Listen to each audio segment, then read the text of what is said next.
When discussing the best movie trilogies, I believe the first 3 Toy Story movies need to be in the discussion more.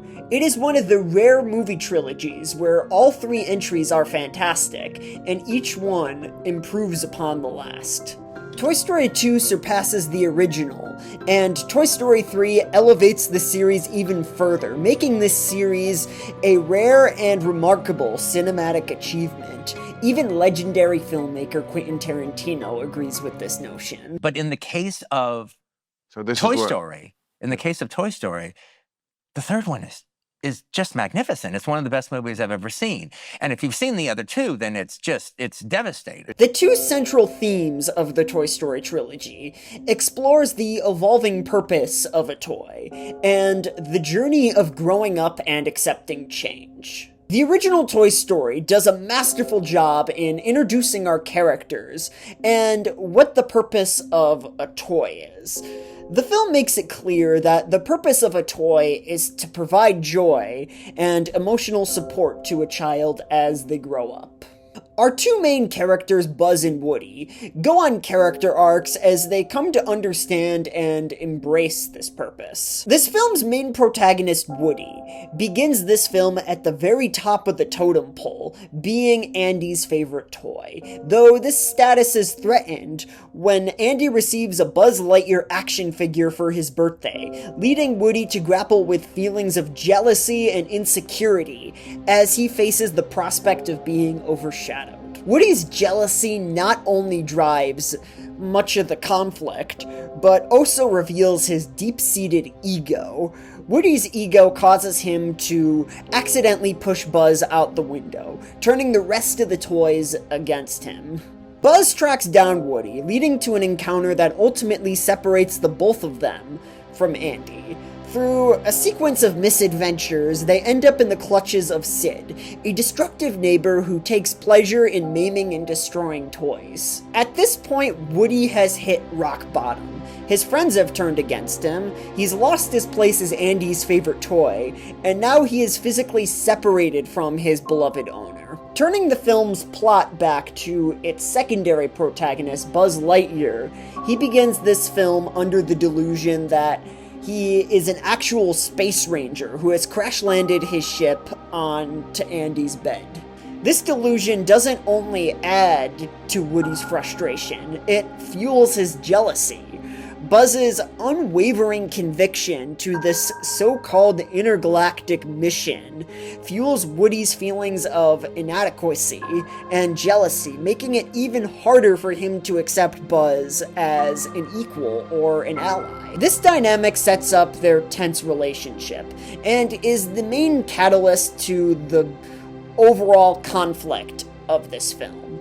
But once Buzz ends up at Sid's house along with Woody, he finds himself questioning his identity as a space ranger. Buzz's belief comes crashing down, literally, when he tries to fly out the window, crashing down to the floor, breaking off his plastic arm in the process. With both of our characters at rock bottom, they now finally begin to realize their true purpose, being there for Andy. Woody has always known what his purpose was, but his ego and jealousy blinded him from it. He let his fear of losing his status cloud his judgment, causing unnecessary friction between him and Buzz. Meanwhile, Buzz, whose entire worldview has been shattered, finds himself lost and depressed, unable to reconcile his beliefs with reality. In this moment of extreme vulnerability, Woody finally lets go of his ego, and through a newfound sense of humility, teaches Buzz what being a toy actually means.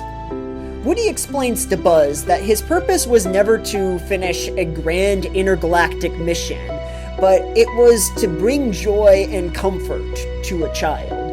This realization allows Buzz to accept his new identity and to understand that he still has a purpose, even if it isn't the one he originally believed in. Our two main characters finally share an understanding of each other and a mutual support that allows them to overcome their differences and work together to escape Sid's house and eventually reunite with Andy, ultimately solidifying their bond and reinforcing their shared purpose.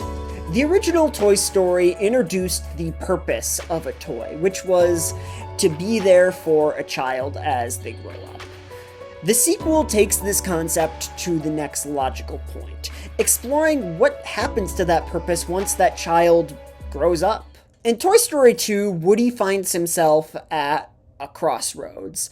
He can either embrace the fleeting but meaningful time he has left with Andy before Andy inevitably outgrows him, or he can join Jessie, Bullseye, and the Prospector at the museum, where he will be admired by countless children for many generations, but will never form a one-to-one bond with a child. Woody is deeply tempted by this idea, especially after hearing Jessie's story about her original owner, Emily.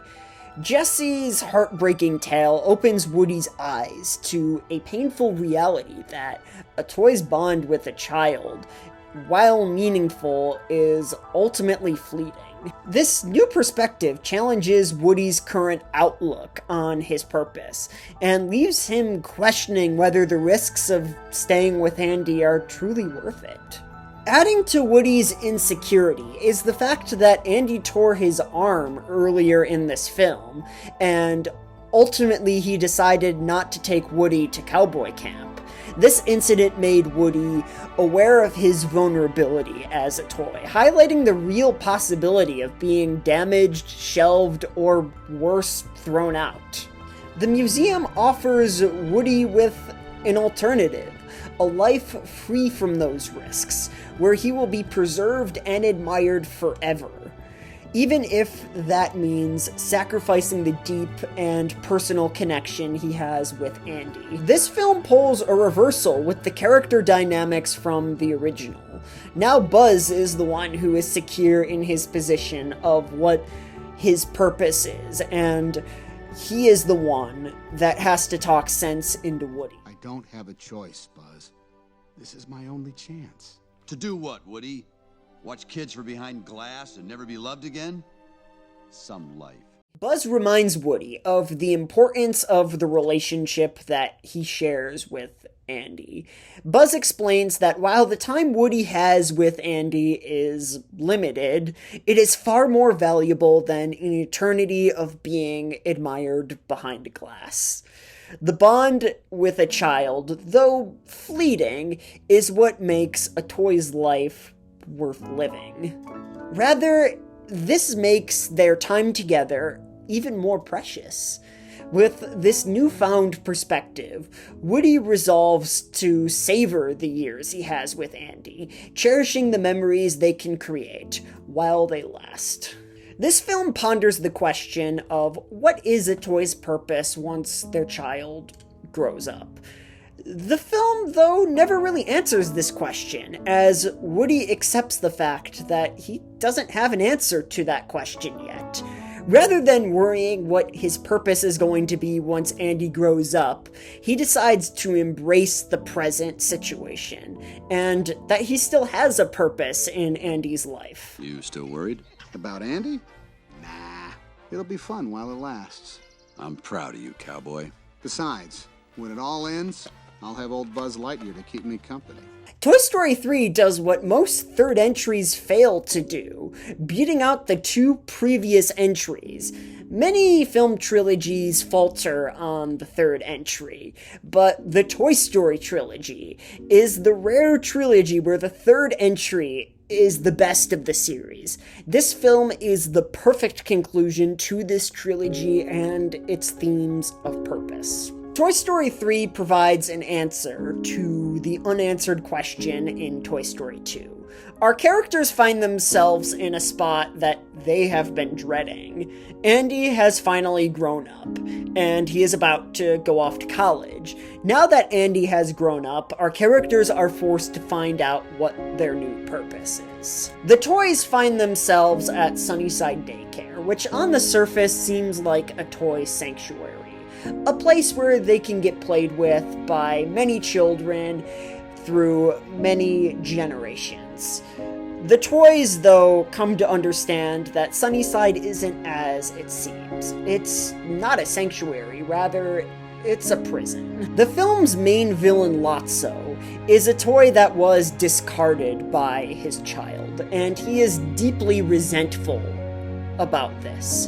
And he decides to take that resentment and go to Sunnyside, which is a place that is supposed to be a sanctuary for toys, and turns it into a total totalitarian prison.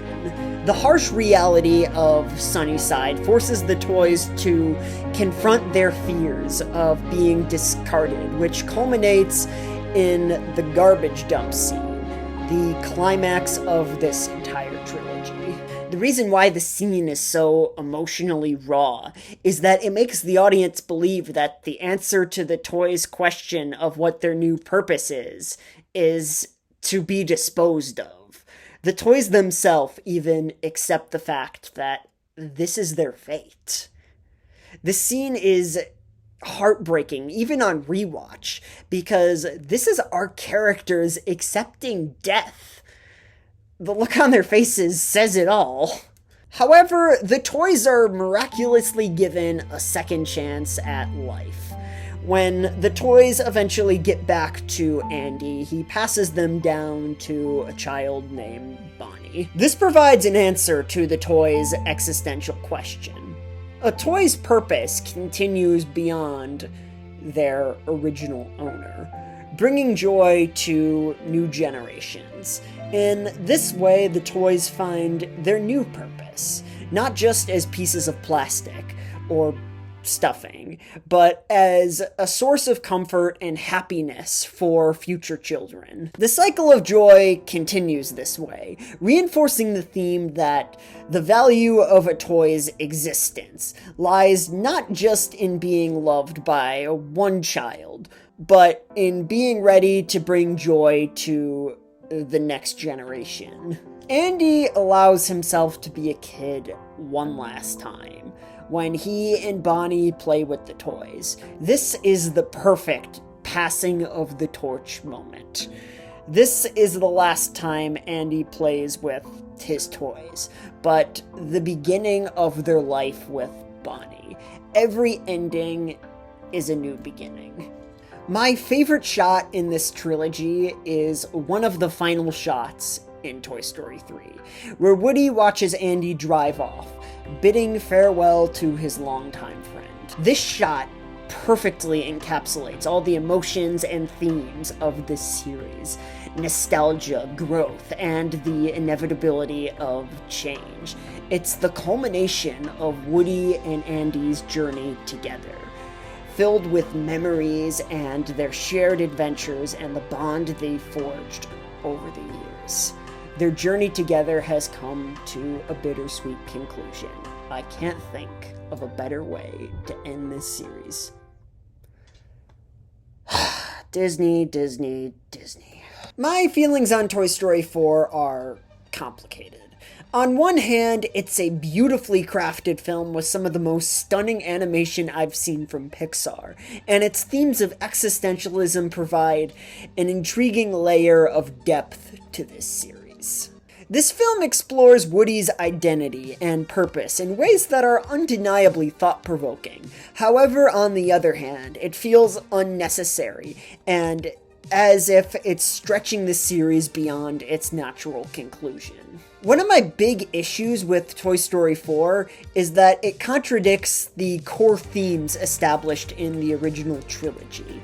The first 3 films emphasize that a toy's purpose is to bring joy and comfort to a child. Woody's decision to run away with Bo Peep at the end of this film, while it makes sense in the context of Toy Story 4, it feels out of character for Woody and at odds with the themes of the series as a whole. Woody has always been defined by his unwavering loyalty to his child, first Andy and now Bonnie. To see him abandon this role, however justified by this film's narrative, feels like a departure from the core essence of this character. Another issue I have with this film is related to the ending of Toy Story 3. At the very end of that film, Andy gives an emotional monologue to Bonnie, explaining to her how important and special Woody is to him, and he entrusts her with the most cherished toy from his childhood.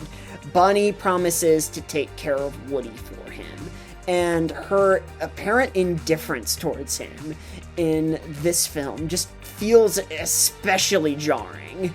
While I understand that Bonnie is a literal child, and her actions are likely unintentional, it's hard not to view this development from Andy's perspective as a slap in the face.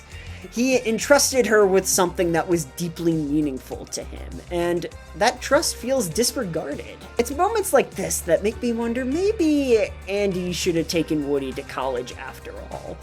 As I've discussed earlier, that choice would have contradicted the themes of letting go that Toy Story 3 handled so masterfully. Toy Story 4 was ultimately unnecessary, stretching the story beyond its natural conclusion. Though the upcoming Toy Story 5 seems poised to make matters even worse. While we know very little about this upcoming film, reports suggest it will recycle abandoned plot points from Toy Story 3, such as an army of malfunctioning Buzz Lightyears serving as this film's villains. This idea just feels so uninspired and unnecessary, lacking the emotional weight and thematic depth that made the first 3 films, and the 4th one to some extent, so special. The Toy Story trilogy serves as a rare cinematic achievement, with each film enhancing the themes of purpose and growth in meaningful ways. From Woody's struggle with ego in the first film, to his acceptance of life's impermanence in the second film, and ultimately the bittersweet passing of the torch in the third film. This trilogy masterfully portrays the journey of understanding and what it truly means to be a toy. While Toy Story 4 and future installments may try to challenge these themes, the original trilogy remains as a poignant reminder that a toy's purpose is more than just being played with. It's about bringing joy, comfort, and love, not only in one child's life, but across multiple generations. The legacy of Toy Story endures because it speaks to something that is deeply humanistic, with its themes covering the search for one's meaning, connection, and the courage to embrace change.